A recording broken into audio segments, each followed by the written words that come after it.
At 06:58 hours, on October 25, 1944, Commander Ernest E. Evans stood on the bridge of USS Johnston DD 557 watching the horizon through binoculars. What he saw should not have been there. 4 Japanese battleships, 6 heavy cruisers, 2 light cruisers, and 11 destroyers were steaming south at 20 knots, approximately 17 miles northwest of Johnston's position. The Japanese fleet had appeared from nowhere, having slipped through San Bernardino Strait during the night.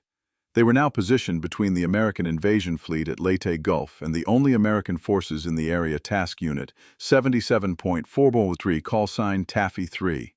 Taffy 3 consisted of 6 escort carriers, 3 destroyers, including Johnston, and 4 destroyer escorts.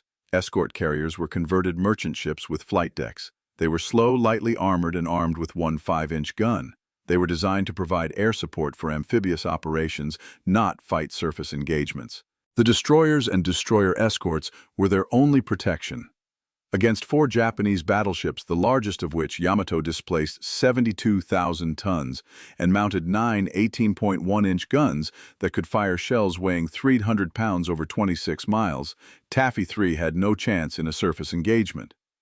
Evans knew this. He also knew that if the Japanese fleet reached Leyte Gulf, they would destroy hundreds of American transports, kill thousands of American soldiers, and potentially reverse the outcome of the entire Philippines campaign. The Japanese had to be stopped or delayed long enough for American forces to regroup. The only forces capable of stopping or delaying them were the 3 destroyers of Taffy 3, Johnston, Hoel, and Heermann. 3 destroyers totaling 6,000 tons against a battleship fleet totaling over 200,000 tons. The tactical situation was hopeless. The mission was suicide.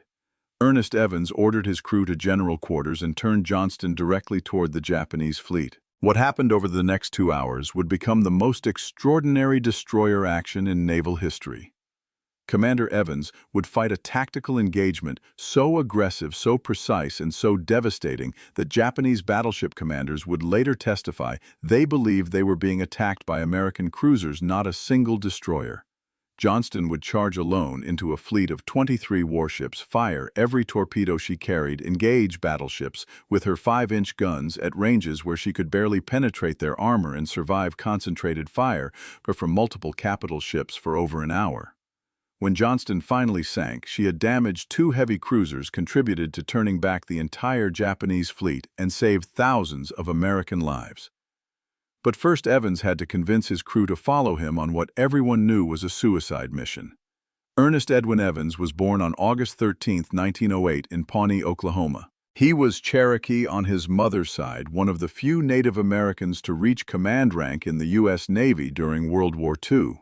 He graduated from the U.S. Naval Academy in 1931, served on various ships through the 1930s, and took command of USS Johnston at her commissioning on October 27, 1943.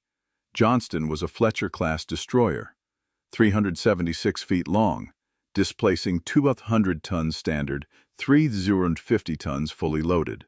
She mounted 5 5-inch 38 caliber dual-purpose guns in single turrets capable of firing 22 rounds per minute per gun to a maximum range of 18,000 yards. She carried 10 21-inch torpedo tubes in 2 quintuple mounts amidships. Her torpedoes were Mark 15s carrying 8 25-pound warheads with a range of 6,000 yards at 45 knots. At Johnston's commissioning ceremony, Evans addressed his crew. His speech became famous among destroyer sailors who heard about it secondhand. Evans said, "This is going to be a fighting ship. I intend to go in harm's way, and anyone who doesn't want to go along had better get off right now." The speech was not bravado. It was a statement of tactical philosophy. Evans believed destroyers existed to fight to close with the enemy, to accept damage in order to inflict damage. He trained Johnston's crew relentlessly in gunnery, torpedo tactics, and damage control. He drilled them on aggressive maneuvers, teaching them that the best defense was attack. That closing range reduced the enemy's time to react, that aggression created confusion that could be exploited. By October 1944, Johnston had been in combat for nearly a year. She had escorted convoys, supported amphibious landings, and conducted shore bombardment operations across the Pacific. Her crew was experienced and confident. They trusted Evans. When he ordered them to general quarters at 0658 on October 25th, They responded instantly, knowing something serious was happening, but not yet knowing what. At 0700 hours, Evans broadcast over the ship's intercom. He explained the tactical situation. Japanese battleships were approaching. Taffy 3's escort carriers were under threat. Johnston would attack the Japanese fleet alone to buy time for the carriers to escape. The mission would probably result in Johnston being sunk. Any man who survived should swim as far from the Japanese as possible, because prisoners would likely be executed. The crew received this information in silence. No one protested. No one questioned orders. Evans had trained them for this moment. They had known since Johnston's commissioning that Evans would take them into harm's way. Now, he was doing exactly what he had promised. At 0705 hours, Evans ordered flank speed. Johnston's turbines accelerated to maximum power, generating 60,000 shaft horsepower, driving the destroyer to 35 knots.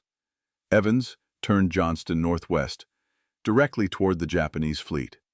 The range was approximately 18,000 yards, 9 miles. At 35 knots, Johnston would close that range in 15 minutes. Evans planned to close to 10,000 yards before launching torpedoes. At that range, Mark 15 torpedoes had a high probability of hitting, and Japanese reaction time would be minimal. The Japanese fleet was commanded by Vice Admiral Takeo Kurita, flying his flag on the battleship Yamato. Kurita's force, designated Center Force, had been battered by American air attacks while transiting the Sibuyan Sea on October 24th. The battleship Musashi Yamato's sister ship had been sunk by torpedo and bomb hits. Multiple cruisers and destroyers had been damaged. Kurita had reversed course at one point, leading American commanders to believe he was withdrawing. But after dark, on October 24th, Kurita reversed course again, passed through San Bernardino Strait, and emerged into the Philippine Sea at dawn on October 25th. His mission was to attack the American invasion fleet at Leyte Gulf. Kurita expected to encounter American battleships and cruisers defending the invasion fleet. He was prepared for a major surface engagement. What he found instead was Taffy 3, a force so weak that his lookouts initially misidentified the escort carriers as fleet carriers and the destroyers as cruisers. The misidentification was not incompetence. From 17 miles away in poor visibility, escort carriers launching aircraft resembled fleet carriers. Destroyers maneuvering aggressively and making soak resembled cruisers. Kurita's staff reported they were engaging American fleet carriers and cruisers. Kurita believed he had encountered a major American task force. This misidentification would influence his tactical decisions throughout the battle. At 0707 hours, Yamato's forward turrets fired the first salvo. 3 18.1-inch shells, each weighing 200 pounds, arced through the sky toward the escort carrier Fanshawe Bay. The shells took 40 seconds to reach target. They landed 100 yards short, sending columns of water 200 feet into the air. The range was extreme, over 30,000 yards, but Yamato's fire control was excellent. Subsequent salvos would correct for range. The other Japanese battleships, Nagato Kongo and Haruna, opened fire seconds later. The sky filled with shells. The escort carriers began taking hits. Fanshawe Bay was straddled. Kalinin Bay was hit by an 8-inch shell from a heavy cruiser. The carriers began making smoke and maneuvering desperately, but they were slow maximum speed, 18 knots, and Japanese battleships could make 27 knots. The range was closing. The carriers would be destroyed within 30 minutes unless something intervened. Johnston intervened.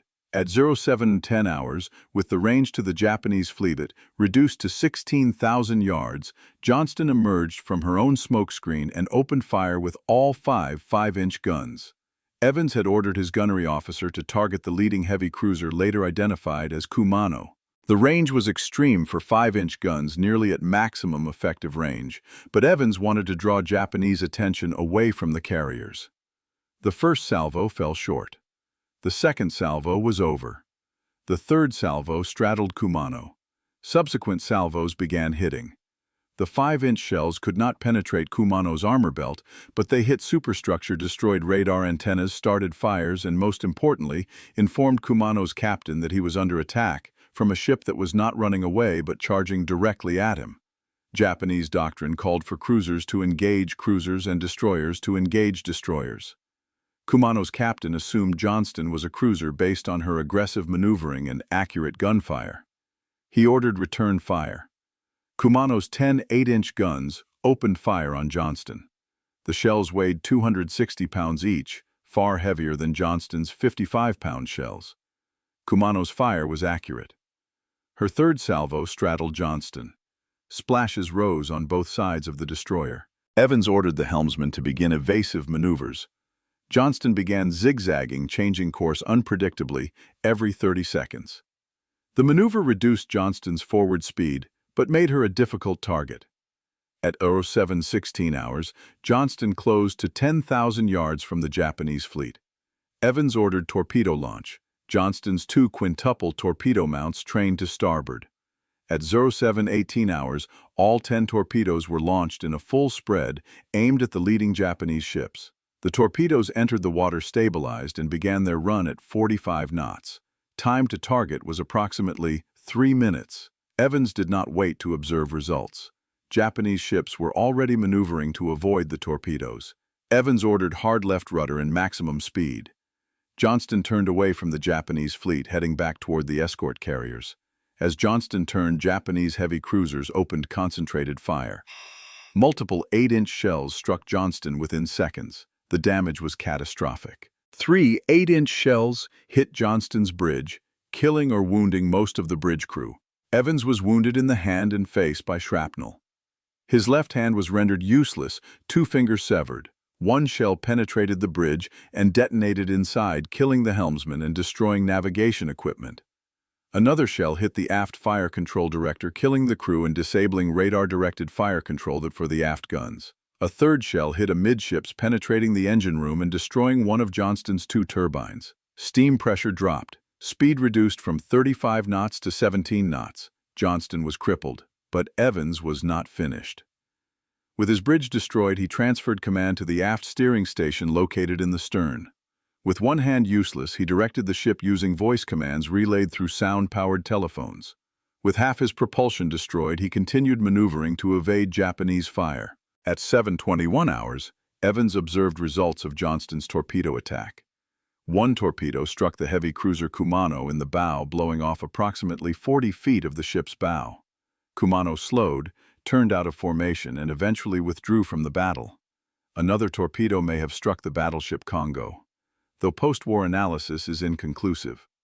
What is certain is that multiple Japanese ships maneuvered aggressively to avoid Johnston's torpedoes, disrupting their formation and delaying their advance toward the escort carriers. The tactical significance of this delay cannot be overstated. Johnston's torpedo attack gained approximately 10 minutes for Taffy 3. During those 10 minutes, the escort carriers launched aircraft, made smoke, and opened range from the Japanese fleet. Aircraft from Taffy 3's carriers began attacking Japanese ships with bombs, torpedoes, and strafing runs. Some aircraft made dummy runs after expending all ordnance, forcing Japanese ships to maneuver. The air attacks were not devastating individually, but they created confusion and forced Japanese ships to maneuver defensively rather than pursuing aggressively. Johnston's torpedo attack had created time for the air attacks to develop. At 07:30 hours, Johnston was still under fire from multiple Japanese ships. Evans realized Johnston could not escape. Her maximum speed was 17 knots, insufficient to outrun Japanese battleships making 27 knots. The only option was to continue fighting to remain a threat that Japanese ships had to address to draw fire away from the escort carriers. Evans ordered Johnston to re-engage. With her forward fire control destroyed, Johnston's gunnery was directed by local control gun captains aiming manually. Accuracy decreased, but volume of fire remained high. Johnston's remaining 4 operational 5-inch guns, 1 turret had been knocked out, continued firing at Japanese ships throughout the engagement. At 07:40 hours, the destroyer Hoel joined Johnston's attack.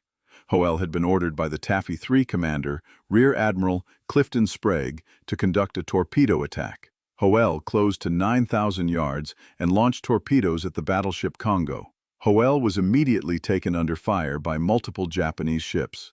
Within minutes, Hoel was hit over 40 times by shells ranging from 5-inch to 14-inch. Hoel's bridge was destroyed. Her engine room was flooded. She lost all power and began sinking. The destroyer Hirman also joined the attack, closing to launch torpedoes and engaging Japanese cruisers with gunfire. The three American destroyers created chaos in the Japanese formation. Japanese commanders were trained in conventional surface tactics, where destroyers screened capital ships but did not charge alone into enemy battle lines. The aggressive American destroyer attacks were unexpected. Japanese ships maneuvered to avoid torpedoes breaking formation. Japanese fire control focused on the destroyers rather than the escort carriers. Japanese commanders believed they were fighting a major surface engagement against American cruisers and destroyers, not a desperate defense by massively outgunned escort forces. At 0750 hours, Johnston engaged a new target. Japanese destroyers were attempting to flank Taffy 3 from the east, positioning for torpedo attacks against the escort carriers. Evans observed the Japanese destroyers and ordered Johnston to intercept. Johnston turned east and engaged the Japanese destroyers with gunfire at 7,000 yards. The engagement was surreal. Johnston was crippled on fire, making 17 knots, engaging fresh enemy destroyers that were faster and equally armed. Johnston's gunfire was accurate despite damaged fire control. Shells struck the leading Japanese destroyer, later identified as Hayashimo. Hayashimo returned fire. The exchange continued for 10 minutes at decreasing range. At 0800 hours, the range had closed to 6,000 yards. Johnston's shells were hitting Hayashimo's superstructure repeatedly. Hayashimo turned away and withdrew, unwilling to close further with a destroyer that was fighting as aggressively as Johnston despite being crippled. Johnston's intervention prevented the Japanese destroyers from launching torpedoes at the escort carriers. Evans had accomplished his mission again, not by sinking the enemy, but by forcing them to maneuver defensively rather than attack. At 0810 hours, Johnston's situation became critical. The heavy cruiser Tone had closed to 7,000 yards and was firing her 8-inch guns at Johnston with devastating accuracy. Multiple shells hit Johnston amidships and aft. The hits destroyed Johnston's remaining engine. All power was lost. Johnston slowed to a stop, dead in the water. Without power, Johnston could not steer, could not fire her guns, could not pump water to fight fires, could not operate radios. The ship was finished. Evans ordered abandon ship. The crew began going over the side. Some used life rafts, others simply jumped into the water wearing life jackets. The sea was covered with oil from Johnston's ruptured fuel tanks. Men swimming through the oil became coated in it. Many would die later from oil ingestion or exposure. Evans remained on the ship. Survivors reported seeing him on the fantail as Johnston began sinking. He was wounded, exhausted, and had no life jacket. He refused to abandon ship until he was certain all living crew members had evacuated. At 0945 hours, approximately 1 hour after losing power, Johnston rolled to port and sank stern first. Evans went down with the ship. His body was never recovered. Of Johnston's crew of 327, only 141 survived. 186 were killed in action or died in the water afterward. Evans was not among the survivors. He was later awarded the Medal of Honor posthumously for his actions during the battle. While Johnston was fighting her final engagement, the rest of Taffy 3 was engaged in a desperate running battle with the Japanese fleet. The other two destroyers, Hoel and Samuel B. O. Roberts, a destroyer escort, were also sunk, but the sacrifice of the destroyers accomplished its objective. The Japanese advance toward the escort carriers was delayed by over an hour. During that time, aircraft from Taffy 3 and neighboring escort carrier groups attacked the Japanese fleet continuously. The attacks sank 3 heavy cruisers, Chokai, Chikuma, and Suzuya, and damaged several other ships. Japanese commanders became convinced they were facing a much larger American force than actually existed. At 0911 hours, with victory apparently within reach, Admiral Kurita ordered the center force to break off the attack and withdraw north. The decision has been debated by historians for 80 years. Kurita later stated he believed he was facing American fleet carriers protected by cruisers and destroyers, that his force had taken severe damage, and that continuing the attack would result in the destruction of the center force. He chose to preserve his fleet. The decision allowed Taffy 3 to survive. The escort carriers escaped. The invasion fleet at Leyte Gulf was never threatened. The battle off Samar was over. The battle had lasted approximately 3 hours. The Japanese center force, consisting of 23 warships, including 4 battleships, had been turned back by a force consisting of 6 escort carriers, 3 destroyers, and 4 destroyer escorts. 3 American ships were sunk, Johnston Hoel and Samuel B. Roberts. 1 escort carrier was sunk by kamikaze attack after the surface action ended. American casualties were approximately 500 killed. Japanese losses were 3 heavy cruisers sunk and multiple ships damaged. But more importantly, the Japanese center force withdrew without accomplishing its mission. The invasion of the Philippines continued. Japan's last major naval offensive had failed. The tactical analysis of Johnston's action reveals Evans's genius. He recognized immediately that conventional destroyer tactics, screening the carriers while avoiding engagement with superior forces, would fail. The Japanese fleet would simply bypass Johnston and destroy the carriers. The only option was to attack to close range to force Japanese ships to maneuver defensively to create confusion. Evans executed this plan perfectly. He closed at a torpedo range at maximum speed, accepting damage to deliver a torpedo attack. He drew fire from multiple Japanese ships, preventing them from targeting carriers. After his torpedo attack, he continued engaging with gunfire despite being crippled. When Japanese destroyers attempted to flank Taffy 3, Evans intercepted them. Every decision Evans made was tactically correct and operationally brilliant. The psychological impact of Johnston's attack was equally important. Japanese commanders trained in conventional surface tactics were psychologically unprepared for a destroyer charging alone into a battleship formation. The action violated every principle of surface warfare. Destroyers did not attack battleships independently. They coordinated with other ships, launched torpedoes from long range, and withdrew behind smoke. Johnston did none of those things. She charged directly at the Japanese fleet, closed to point-blank range, launched torpedoes, and continued fighting after being crippled. Japanese commanders, seeing this behavior, assumed Johnston was not a destroyer. They believed she was a cruiser, possibly a heavy cruiser, which would explain her aggressive tactics and heavy gunfire. This misidentification cascaded through Japanese tactical decisions. If Johnston was a cruiser and other destroyers were also engaging, then the American force was larger than initially assessed. If American cruisers were present, American battleships might also be nearby. If American battleships were nearby, continuing the advance could result in the center force being trapped. These concerns, combined with continuous air attacks and actual damage to Japanese ships, convinced Kurita to withdraw. Johnston's aggressive action created doubt and confusion that influenced strategic decisions. Post-war interrogations of Japanese officers revealed that many believed they had fought American cruisers at Samar, not destroyers. When informed that Johnston was a destroyer, some officers refused to believe it. They insisted that no destroyer would attack battleships the way Johnston had. The ship they had fought was too aggressive, too accurate, too effective to be a mere destroyer. The insistence revealed how completely Johnston had dominated the psychological battlefield. The technical analysis of Johnston's gunnery reveals remarkable accuracy despite damage. After losing radar fire control, Johnston's gun crews reverted to optical sighting and manual calculations. Despite this limitation, Johnston continued hitting targets at ranges exceeding 10,000 yards. Post-war analysis estimated Johnston fired over 800 5-inch shells during the engagement, achieving hit rates of approximately 15 to 20%. This accuracy was exceptional for manual fire control at long range against maneuvering targets. It reflected the intensive training Evans had conducted during Johnston's shakedown period. Gun crews had been drilled relentlessly on manual fire control as a backup to radar systems.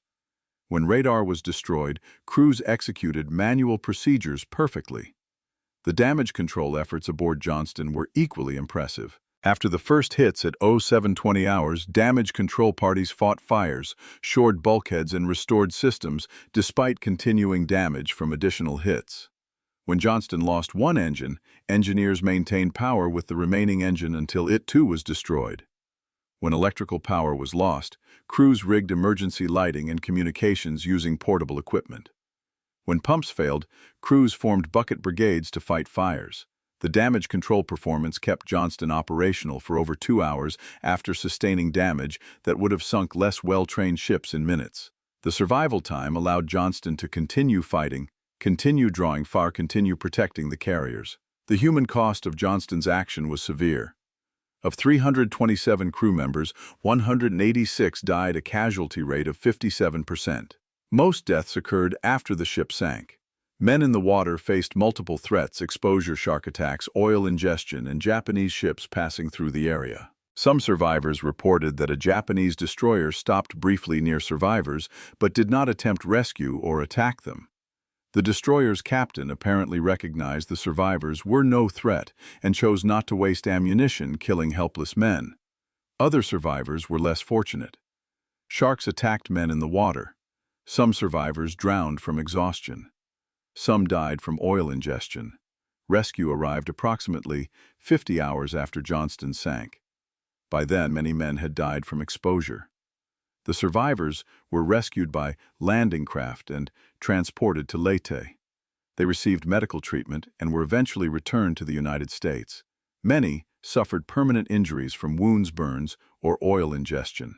Psychological trauma was universal. Survivors described nightmares about the battle that persisted for decades. Several survivors later said the worst moment was not the battle itself, but the hours in the water afterward, knowing their ship was gone, knowing many friends were dead, not knowing if rescue would come. The Medal of Honor, awarded to Commander Evans, was presented posthumously to his widow in a ceremony in Oklahoma. The citation read in part, "For conspicuous gallantry and intrepidity at the risk of his life above and beyond the call of duty as commanding officer of the USS Johnston in action against major units of the enemy Japanese fleet during the Battle off Samar on 25 October 1944. The first to lay a smokescreen and to open fire as an enemy task force vastly superior in number, firepower, and armor closed in on our escort carrier group Commodore. Evans gallantly diverted the powerful blasts of hostile guns from the lightly armed and armored carriers under his protection, launching the first torpedo attack when the Johnston came under straddling Japanese shell fire."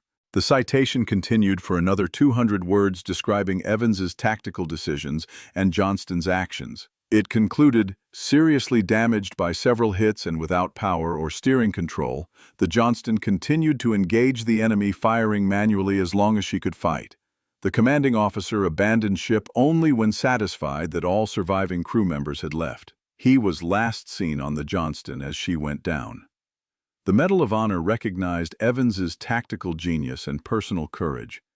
He had fought a battle that conventional doctrine said could not be won using tactics that conventional wisdom said would fail.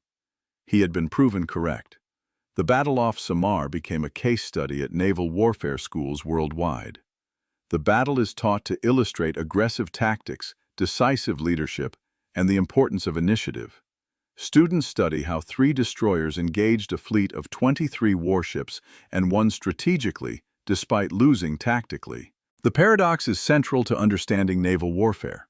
Winning does not always mean surviving. Sometimes winning means accomplishing the mission even if it costs your ship and your life.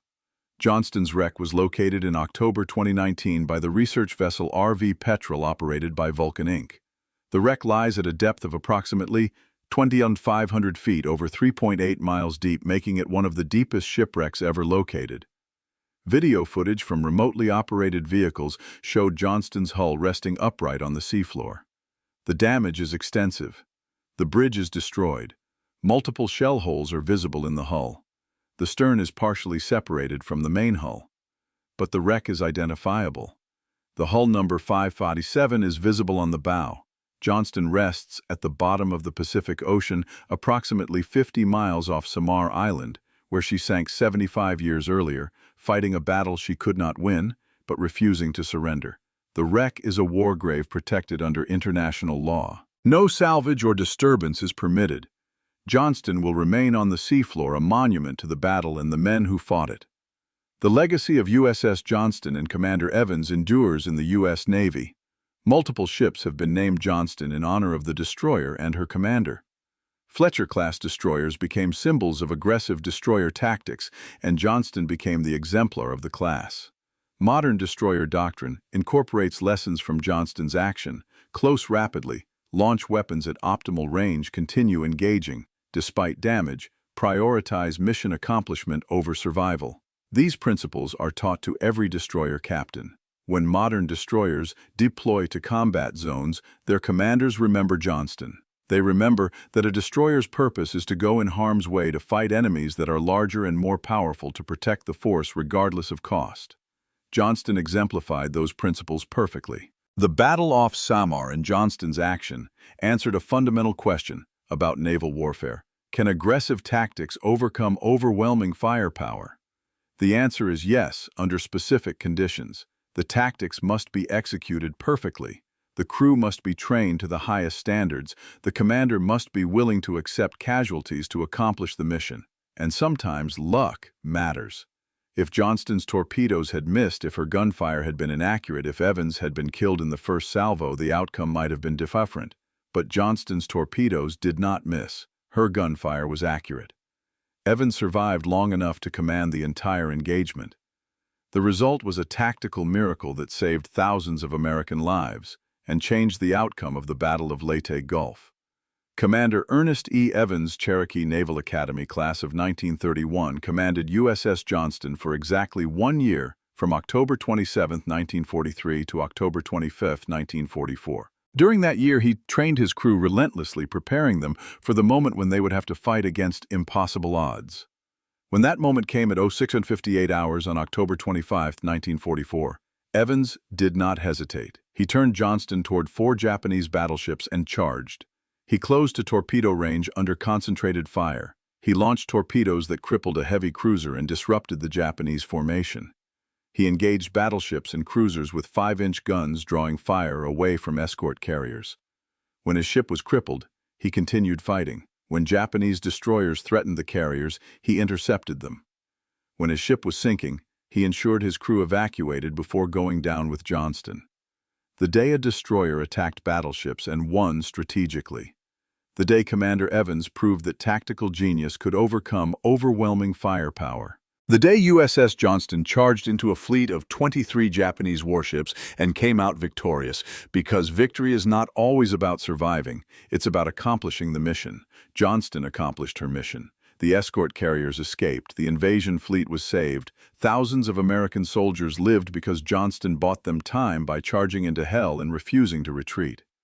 That was the secret of the Taffy 3 battle. Not superior technology or overwhelming numbers, but a commander who understood that sometimes the only way to win is to attack when every rational calculation says you should run. Evans attacked. Johnston fought. They won. Us Johnston. DD 557 sank on October 25, 1944 at approximately 09:45 hours off Samar Island, Philippines. She took 186 of her crew with her, including Commander Ernest E. Evans, Medal of Honor recipient. She rests at 2,500 feet deeper than any warship ever located, a testament to how hard she fought and how far she fell. The destroyer that charged battleships. The ship that refused to surrender, USS Johnston. The day a destroyer blew up a cruiser, turned back a fleet, and saved an army. She was a fighting ship. She went into harm's way. She never came back.